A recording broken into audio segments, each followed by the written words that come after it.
Hello बच्चों, let's start with our question. Our question says that why is aerobic degradation more important than anaerobic degradation for the treatment of large volume of the wastewater rich in organic matter discussed. ठीक है, तो सबसे पहले हम हमारे इस question का की कॉन्सेप्ट जान लेते हैं। तो हमारे इस क्वेश्चन का की कॉन्सेप्ट है वेस्ट वाटर ट्रीटमेंट। यदि हमें वेस्ट वाटर ट्रीटमेंट के बारे में अच्छी नॉलेज होगी तो हम ये क्वेश्चन बड़ी आसानी से सॉल्व कर लेंगे। अब देखो, हमें जो पूछा गया है कि वेस्ट वाटर ट्रीटमेंट में, यानी कि अगर large quantity of waste water treatment होगा तो उसके लिए एरोबिक डिग्रेडेशन इम्पोर्टेंट क्यों है एनारोबिक डिग्रेडेशन से।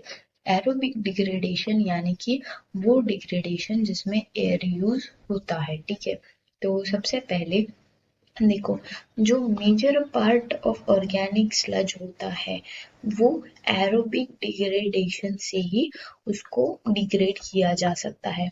यानी कि हम कह सकते हैं मेजर पार्ट जो कि है हमारा स्लज। ठीक है, तो स्लज को हम केवल एरोबिक डिग्रेडेशन से ही डिग्रेड करेंगे।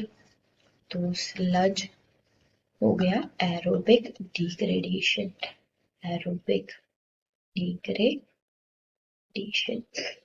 अब ऐसा क्यों करते हैं, क्योंकि इसके बाद क्या होता है, देखो एरोबिक डिग्रेडेशन के बाद होता है कि वो सेपरेट हो जाता है ऑर्गेनिक मैटर में। ठीक है, तो स्लज जो है वो ऑर्गेनिक मैटर में कन्वर्ट हो जाता है।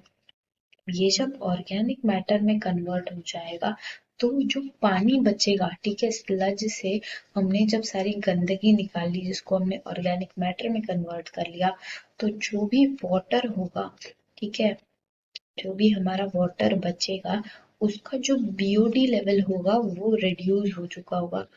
तो बीओटी जब रिड्यूस हो जाए तो इसका मतलब इसके अंदर का जो ऑक्सीजन कंटेंट है वो बढ़ गया होगा। देखो, बीओडी मतलब क्या, बायोलॉजिकल ऑक्सीजन डिमांड। तो बीओडी अगर हाई है इसका मतलब पानी बिल्कुल भी पीने लायक नहीं है। अगर बीओडी कम हो गया इसके मतलब उसके अंदर का जो ऑक्सीजन लेवल है, ऑक्सीजन लेवल बढ़ गया तो वो पानी थोड़ा बहुत पोटेबल यानी कि पीने लायक हो जाएगा, और या फिर तो more suitable for aquatic animals. ठीक है, तो बीओडी कम होने की वजह से एक्वाटिक एनिमल्स के लिए वो काफी सेफ रहेगा। फिर इसके बाद में जब बन जाएगा हमारा ऑर्गेनिक मैटर, तो जो ऑर्गेनिक मैटर होता है इसका एरोबिक डिग्रेडेशन से ये बनाएगा सेडिमेंट्स। ठीक है, ये क्या बनाएगा, ये बनाएगा सेडिमेंट्स।